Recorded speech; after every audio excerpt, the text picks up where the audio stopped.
When it comes to hurricanes, power outages seem to come with the territory. So when the lights go dark, how can you stay up to date with the latest information?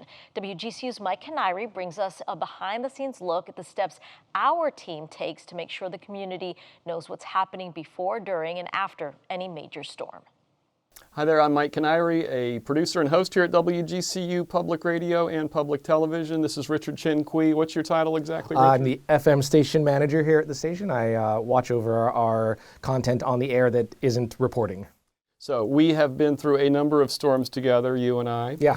We want to try to pass along some information about, how we track the storms as they may be approaching, and then the things that we do once they do get here. So Florida Public Radio Emergency Network, explain who they are and what kind of information we're able to get from them. Yeah, so FPRIN is a network of stations, public stations all across the state. And the headquarters is up at UF. We have a state meteorologist there. And basically, when there are large storms that threaten any part of the state and even a couple other states, they jump into action to cover it and to offer not only on-air content, but also to receive content from those stations in the network so that everybody can kind of get ground level things and then get high-level meteorological news from them. So based on what a storm is doing, we have different tiers of response.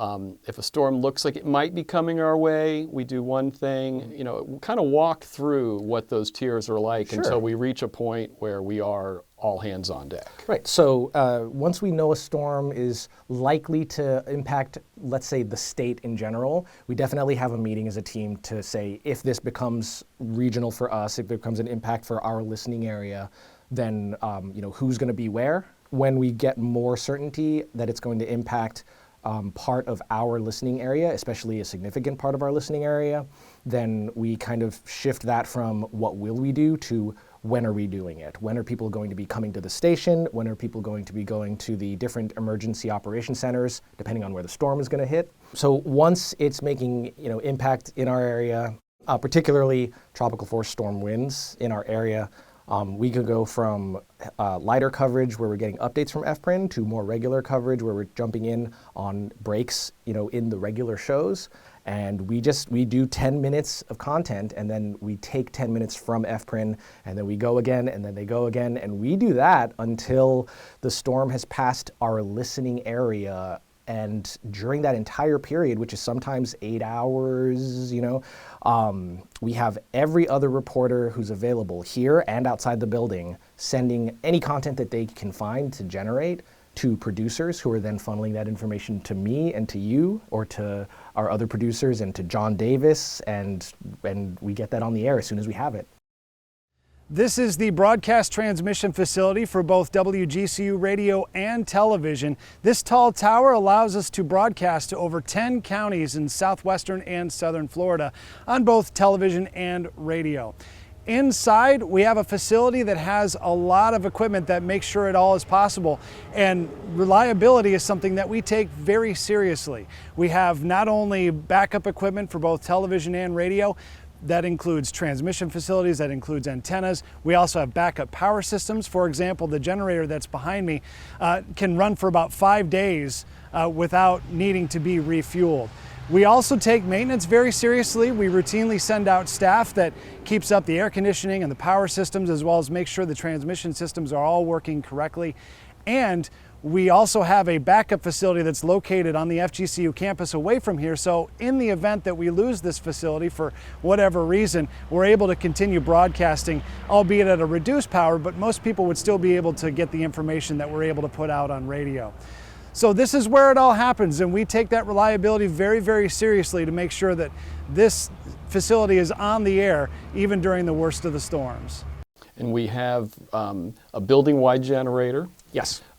During Ian, we did not lose electricity or internet, or our broadcast signal did not go down. I believe the same was true for Helene and Milton. So we have some redundancy in our system, I guess you can say. We do, and part of the reason that we're so fastidious about making sure we're on the air is because as an LP1 station, it's a designation, the short version is in the state, there are chunks of counties, and that group of counties designate a station to be, you must stay on the air. It's like the station of last resort. And that doesn't mean last resort for information. It means if everything else is down, they should be on. And then after the storm has passed, we will send our reporters out when it's safe. We will be in touch with emergency management officials in various jurisdictions. And we will turn Gulf Coast Life, our radio show, over to post-storm coverage to connect people with resources. So we really do have a plan that we have learned through trial and error. Yeah, it's iterative. Every year we think about last year and we make changes that we hope kind of make that coverage not only easier and more efficient for us, but more impactful for the listener. I know that we've received messages from people saying that, you know, we kept them going through the storm, we saved them in various ways, and we take that seriously. It's I don't know, humbling. It's a big impact to know that we're not just giving people information, but that the action on that information makes life-saving decisions for them. Well, thank you, Richard, for explaining all Sure. that, and thank you for being a partner in this, because we've been through a lot of storms together, and so we, I'm happy to have you as someone who can help keep us and our listeners and viewers safe. And I just want to, suggest to viewers that having some sort of weather radio that you can crank that will work if there is no power, if there is no internet. WGCU and WMKO will stay on the air, so if everything else fails, that's the way to get in touch with us.